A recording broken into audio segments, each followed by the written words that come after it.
been raining, so it's tough to get stuff done. And I've been doing some reading on this camera because I don't freaking know what I'm doing here with this. But kind of getting, I don't know, man. There's a lot to know. I didn't realize. I knew there was, but I don't know.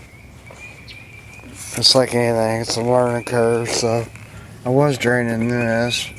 Yeah, it's still draining.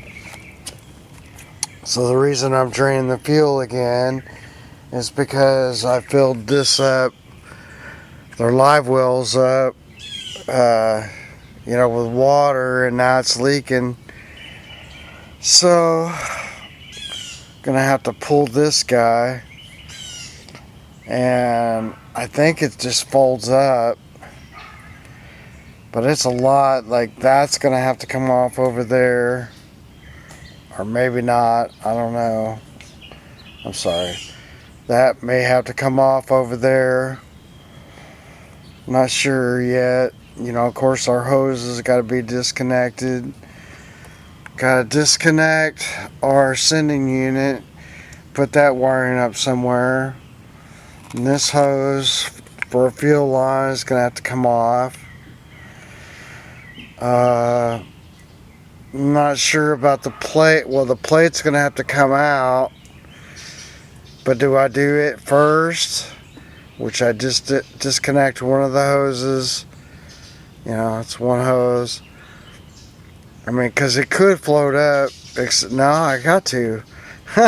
Just thinking about this, if you can't bring this up because it's sitting on the gas tank, so that, I guess that's the first thing that's got to come out, is that back plate, which, initially I set up the battery box. I just set it up. I put his 2 trolley motor batteries in here and wired them up, and I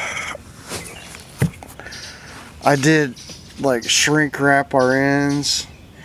I repaired the old Champion battery charger. I don't know. Like I said, I'm doing this video and I don't know how to really get some good shots with it with this camera, but got a plane overhead. Okay, so if you look, we've got that's going to the old charger. So I put new connectors on, soldered them, and then I just put a piece of shrink wrap. They were looking pretty bad. If I would have been thinking about it, I probably should have put a piece of shrink wrap like over there. But I mean, he may replace that. I don't know. It seems to be working pretty good, actually.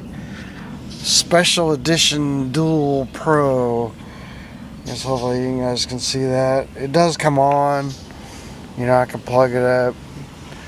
I won't though. So anyway, I guess I'm gonna have to, maybe. I hate to do it, but see, I'm gonna have to get this wiring back this way in order to get that plate out of there. So in order to get our plate out, I'm gonna have to do that. And that means that if you look, they have a, like, see that round, like it's a plug for, it would have been a lot nicer if they would have went through there because it got lots of room. Or maybe I could pull that out in order to fish the wire back.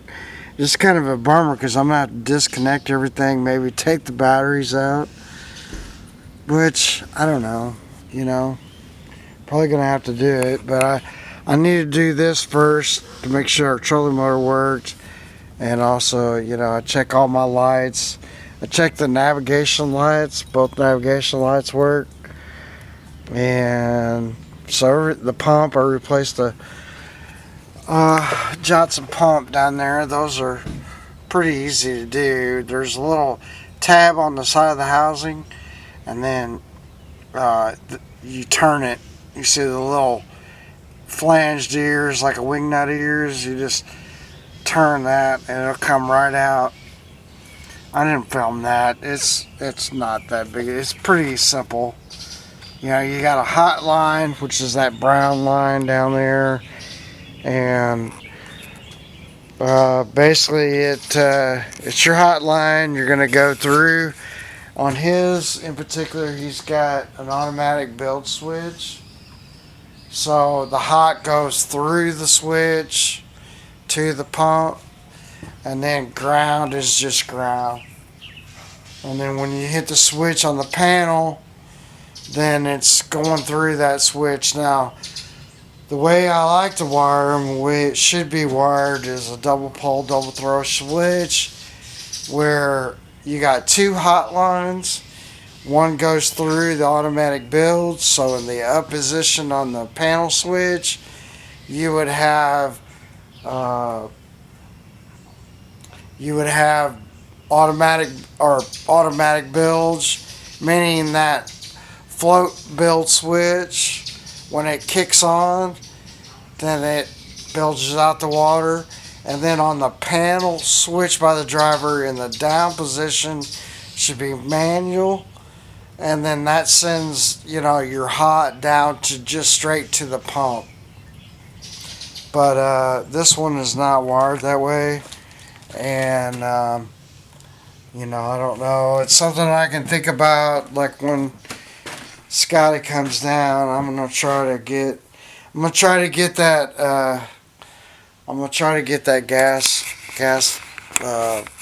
tank out, or at least figure out see as far as I can get. The only way to do this deal is to just do it. Like, you just got to start disconnecting everything, kind of get a game plan, and then just dive in. That's the only way I know how to do it. So anyway, thanks for subscribing. Thanks for watching and liking the videos, and we'll see you guys soon. Okay, here's an update. Went ahead and got this, you know, our hose that goes from here to here. Got that off, which is, I mean, it's pretty, it takes a bit. But then I disconnected my gas spring. I'm going to take it off here because that bracket needs to be tightened up. I took a battery out of the compartment over there so that I could get to, you know, all those cables. So here's my two leads for bank 1 and bank 2 of this charger. So I'm going to tape them up because I'm going to pull them back this way and then try to get this plate out of here. You can hear the water running because I'm filling it up. Should probably just stop. Yeah, hang on. There's no sense of wasting water. Man, I really filled it up. Anyway. Let me shut the water off. So yeah, I see it just running out there. So probably that pump works. So I'm thinking it's just the O-ring that's failed. So this may be a situation where I don't take this tank out. Well, that would be awesome. But yeah, it's just coming out of there like crazy. So I'm going to turn that pump on and see if I see what's happening there. Like, make sure that pump works. Turn the power on.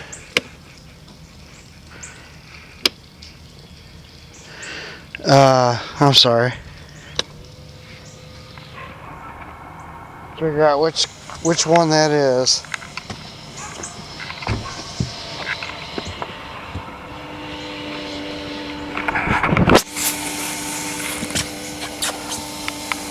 Well, okay, that's that one.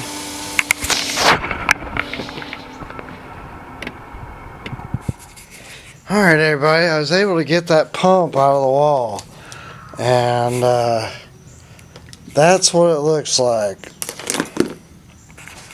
It's pretty, like the housing, I'm gonna put it come out on here, but See how it's kind of bulged out? Maybe if I do like this. Yeah, you can see it's kind of bulged out. Anyway, that one's bad. And that's the one for the hydroair in the back. Just need to clean out that housing. And then what I did was I just went and I opened up the panel to look at the panel, because I went ahead and cut the wires. Sorry, I'm jumping around, but I went ahead and cut the wires to that pump. And I just got a couple of, but I have no voltage on it when I flip the switch. And I don't know if it's going through the timer or, you know, what we have. Alright, so there's that timer. Alright, so there's the other side of it. Really dirty. This whole thing is like extremely dirty.